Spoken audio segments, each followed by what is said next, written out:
This episode is brought to you by CBS. DMV is a brand new workplace comedy turning misery into magic and chaos into comedy. Starring Harriet Dyer and Tim Meadows, DMV is here to serve you laughs.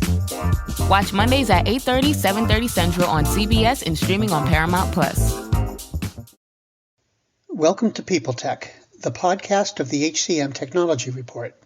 I'm Mark Pfeffer.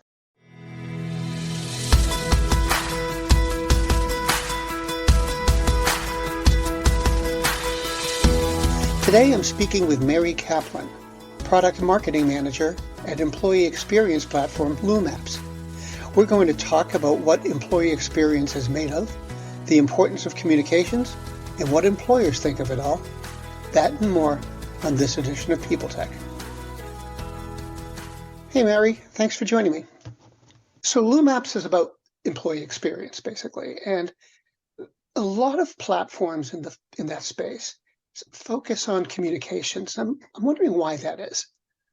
Yeah, you're exactly right. I think also it's kind of how the market has evolved. A lot of platforms who are calling themselves employee experience platforms were born in that intranet or corporate portal, corporate communication space.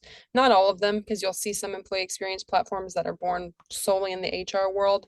But I think communications is absolutely key because we are seeing, as the years go on, as we maybe are tenured at a company or even move a position or move to a new company, the number of applications that we use tends to increase. It doesn't tend to decrease, right? Like technology is beautiful and it's amazing, but it can be overwhelmingly complex. And I think communications and making sure everyone is aligned and playing for the same team, knows where the company is heading and their team is heading, have been, you would think with all the new communications and the tools, it would be improved, but that's not always the case, right?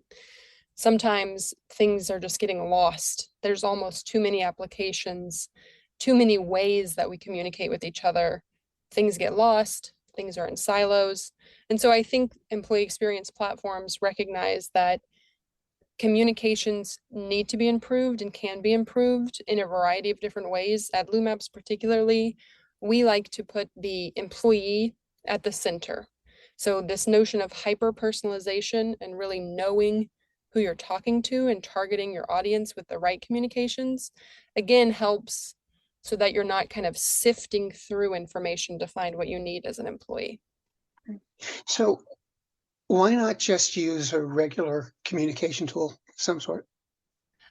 You can, and a lot of our customers do. And personally, the favorite part of my job is to see our customers grow year over year, right? Let's say they bought LumApps 4 years ago. They were using paper bulletins on the board.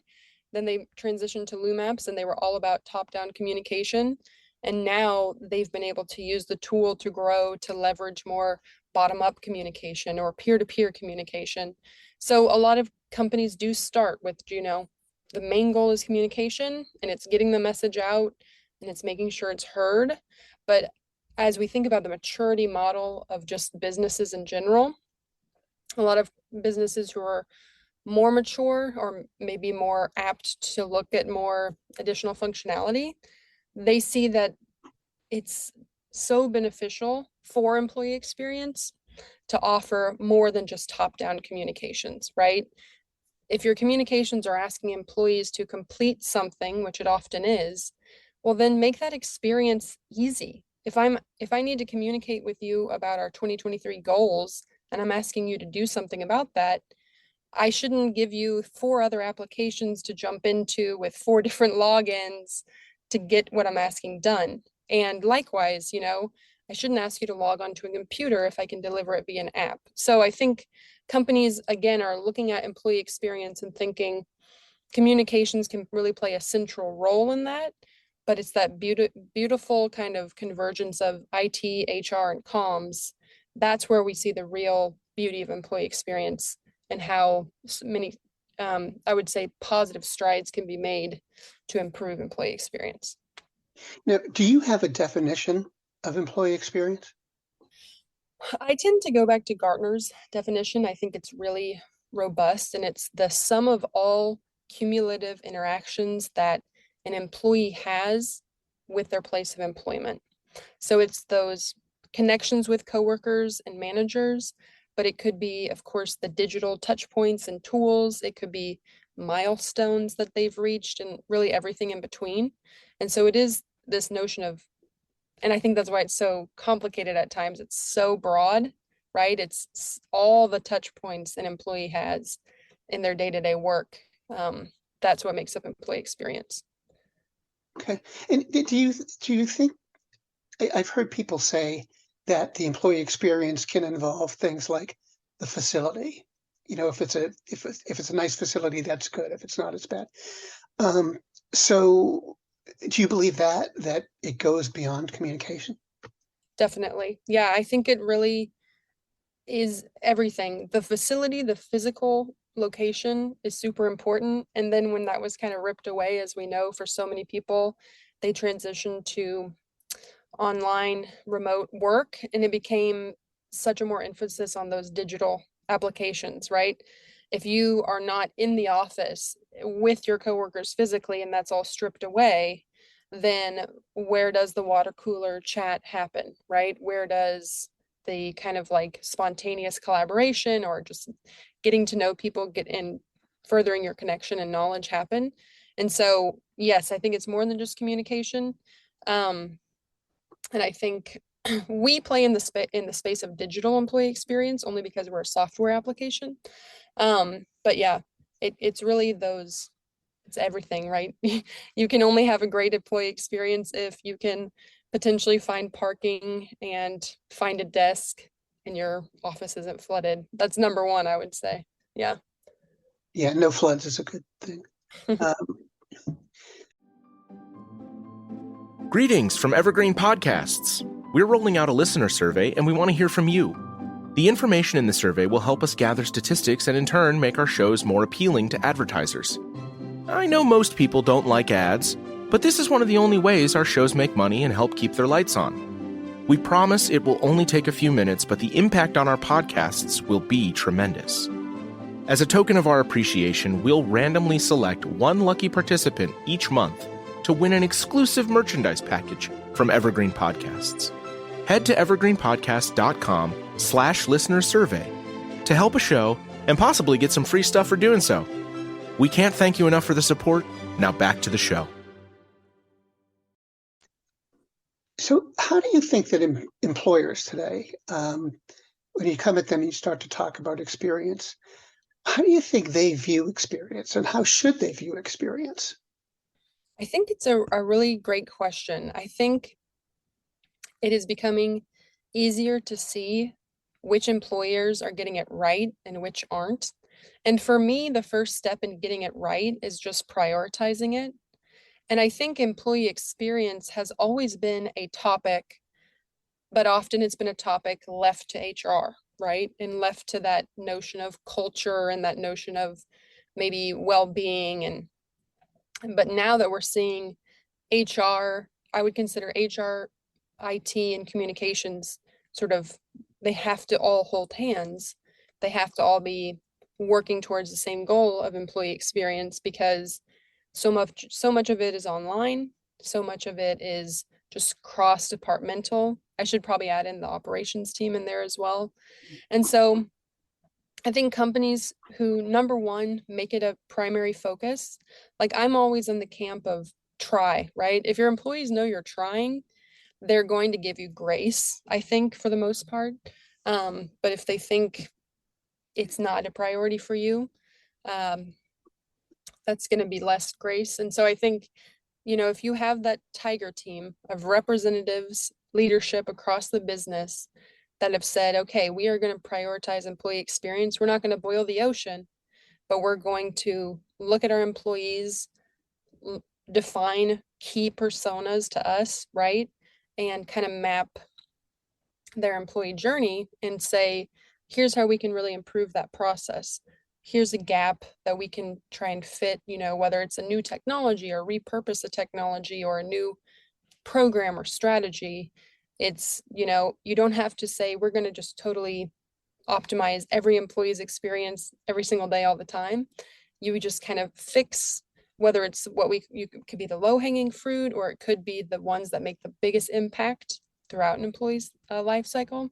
I think that's the companies that are doing the best job. How did the whole notion of hybrid work, how does that impact? I'm sorry, let me start again.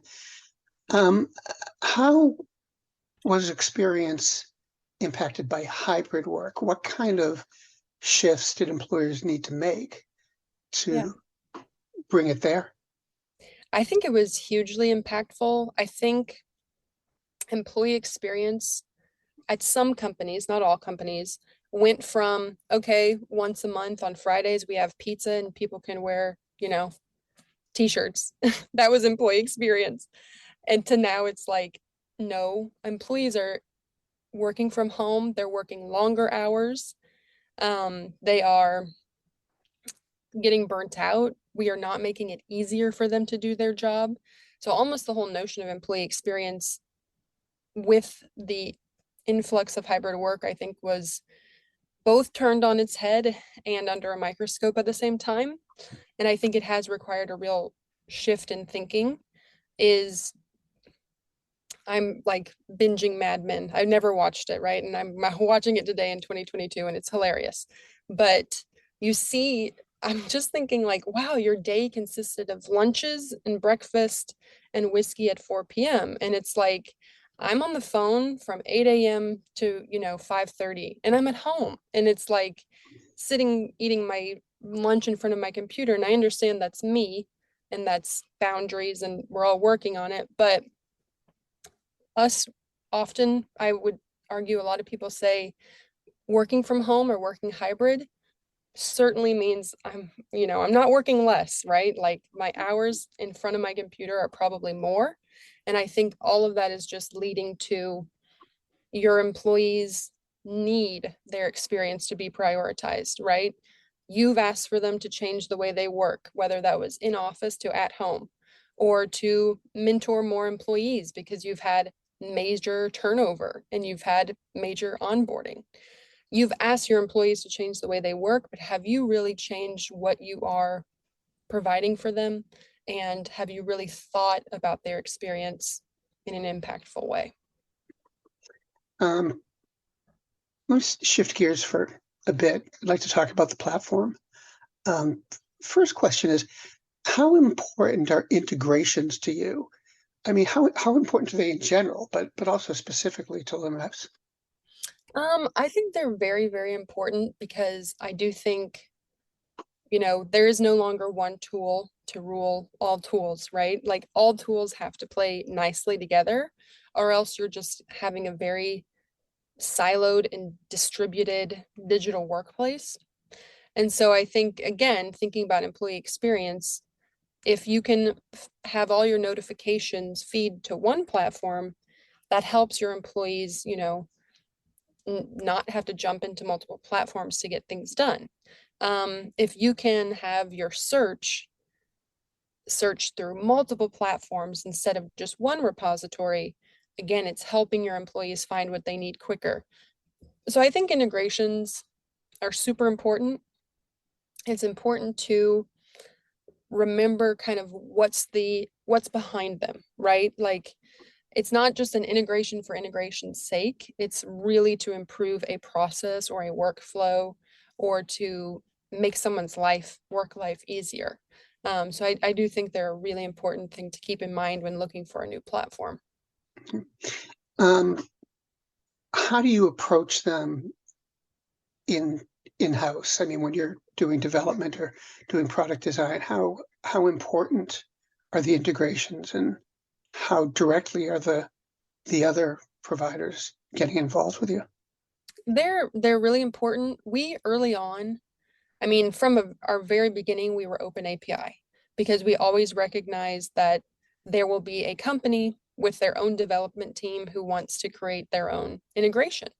And then we transitioned early on to a more friendly SDK.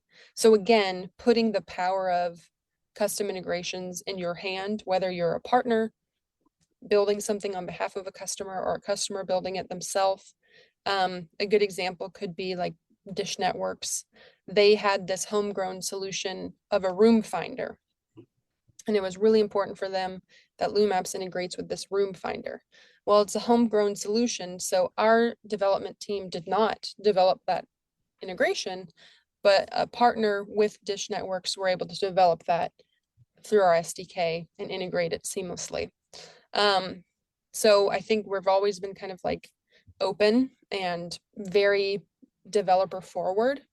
If a customer is wants an integration, they talk to us, we scope it, we see if it's beneficial to all of our customers, and then if not, they always have the SDK available to them.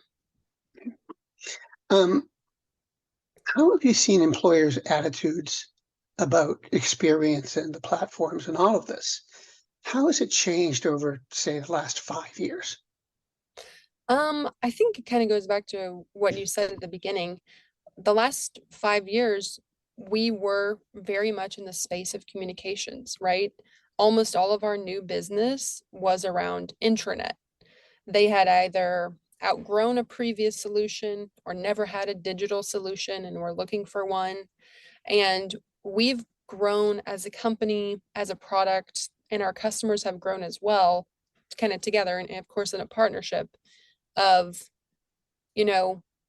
that's kind of what does drive our roadmap with integrations, or even with specific ways that we build out the product in terms of one-to-many communications or one-to-one communications. Is it again, we want to make sure the employee is at the center stage, which I think is the crux of employee experience and what we've seen a lot of our customers move towards, and what they really see as a benefit of our platform is, it's so great that our team that's based in Ireland feels like they have a very customized experience, as does our team that's based in Mexico, right? It's not the same for those two teams because it's in their own language. Maybe it even has specific branding. Of course, it'll have different content. And that's something that has always been at the heart of LumApps and the way that we design and build our product. I think it might have to do with the fact that we were born in France. And so we've always had global and multilingual and personalization at our core of who we are as a company and a product. But we've leaned into that even more. And this is how employers are seeing employee experience change, is being able to use those tools like AI and machine learning, right? I can now recommend to you what you might like based on who you are, your profile, or what you've read in the past, or what someone like you has read. And so I think just as the market continues to change, as what employees want and what employers want continues to change, we are just working in partnership to kind of bring that to the forefront as much as we can. Okay. Mary, thanks very much. I appreciate your time today. Thank you.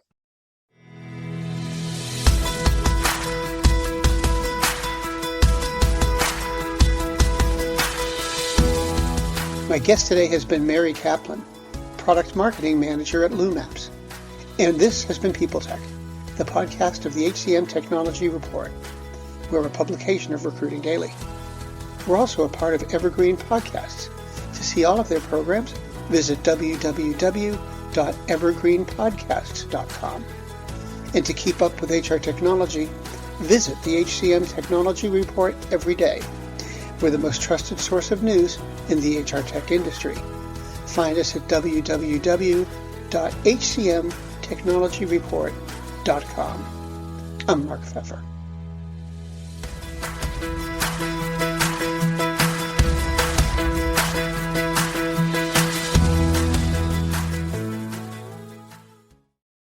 The world's best-known investor and Wall Street expert Warren Buffett once said, "Wall Street is the only place that people ride to in a Rolls-Royce to get advice from those who take the subway."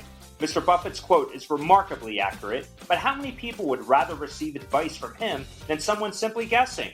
Welcome to Buy, Hold, Sell, your single source for Wall Street knowledge and profitable guidance. Please join me, Todd Schoenberger, and fellow trader Tobin Smith, as well as host Veronica Dudo, for a podcast known to move the needle for investors. Tobin and I are seasoned Wall Street executives with deep investment experience, and we are prepared to share our advice to those who choose to listen. Download Buy, Hold, Sell today on the Evergreen Podcast Network or your favorite podcast channel. Faith in the news media has been challenged, making it even harder to get stories told. The Friday Reporter podcast was created to help audiences better understand the media by hosting journalists who will answer the questions to which we need answers. Join me every Friday to hear more.